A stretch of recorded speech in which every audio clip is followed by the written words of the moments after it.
Hello, welcome to the latest Wildside fishing fly tying video. Today we are going to tie a classic pattern from back home. It's a spider pattern. It's an early season fly. We use it in March and April mainly.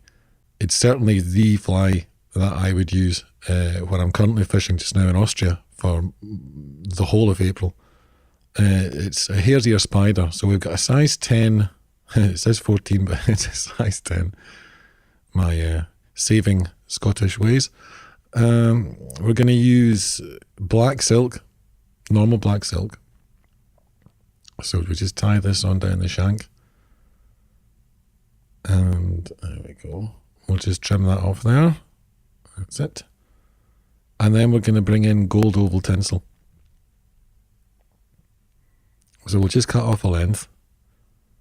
We'll tie this down the shank. Now we're going to tie this the whole way down the shank, just to keep it uniform, so that you haven't got this big bulky end on the fly. So catch in at the top, bring it down. The turns don't have to be absolutely really matching at this point. They can just be, that's it, nice and loose. And that will give you the uniform diameter all the way along the fly. So for a body, we're going to use hare's ear. There we go. It's quite soft stuff, this, but you can make it spikier by putting in some more guard hairs. In all honesty, it's more about the movement in the water of the hackle on this fly. So we'll just get the finger and thumb a little bit wet. Usually helps for dubbing. We'll just make a quick little dubbing rope there. There we go. Now you don't want this ultra tight. We'll just slide it up there. We're going to brush this out afterwards anyway. So there we go. We're just going to wrap this around.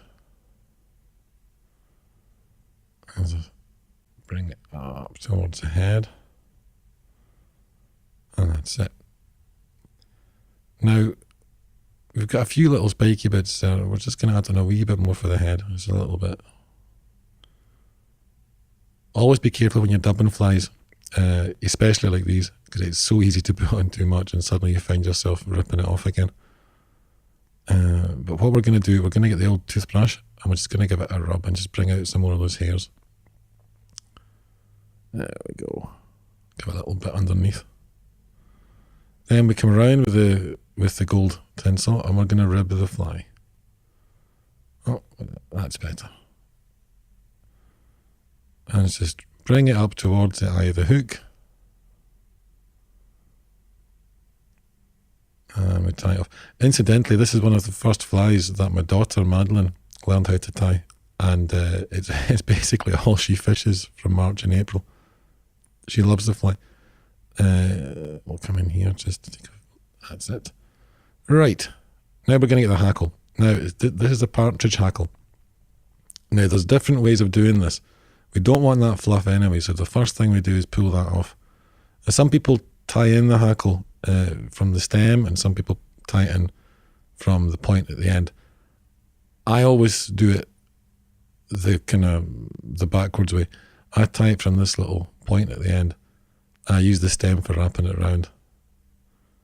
Now we just pull back the main fibres and then we get a little gap there where they're not touching, and we're going to tie it in there. So you want to use, like I say, the stem for going round. So we'll just pull this down and we'll tie it in. That's it. Give it a few turns, it'll hold it in place. Now at this point I usually come back and go over. Now you've got two options here. You can snip that bit off at the end, or in all honesty,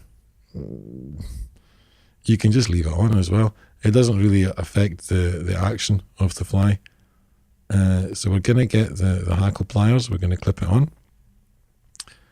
And when we're going to hackle this, oh, well, it came out. When we hackle this, we're going to pull the fibers backwards. So bring it. We're going to bring it just around the bottom. Pull the fibers back. That's it. And this just helps them to go in the right direction, basically. With all soft hackles, they usually work better like this when you tie them up at the head of the fly. So we'll get another turn out of this. Let's bring the silk out of the way. And then we bring this quill of the stem around, and we just trap it in with the silk. Come underneath. That's it. And then bring it one more time around, and again, and then we come into cut. And we snip off, and that's your fly finished, basically. You can pull them back just to get that nice little neat head on it. This is where the too much dubbing can be a real pain. And that's your fly. Lovely soft hackled fly. It looks fantastic in the water. So we're going to whip finish it again with the trusty old Stone Age tool. And we just whip it around 5 or 6 times and pull off. And then we're going to cut silk before giving it a wee varnish. And that's your fly. You can see how that hackle really sets up just nice, and it's a fly that definitely pulsates in the water, and that's what really gives these flies the appeal for the fish. When the fly moves, the hackles go back. When it stops moving, they come forward. It looks really leggy and alive in the water. So out with the trusty old nail varnish.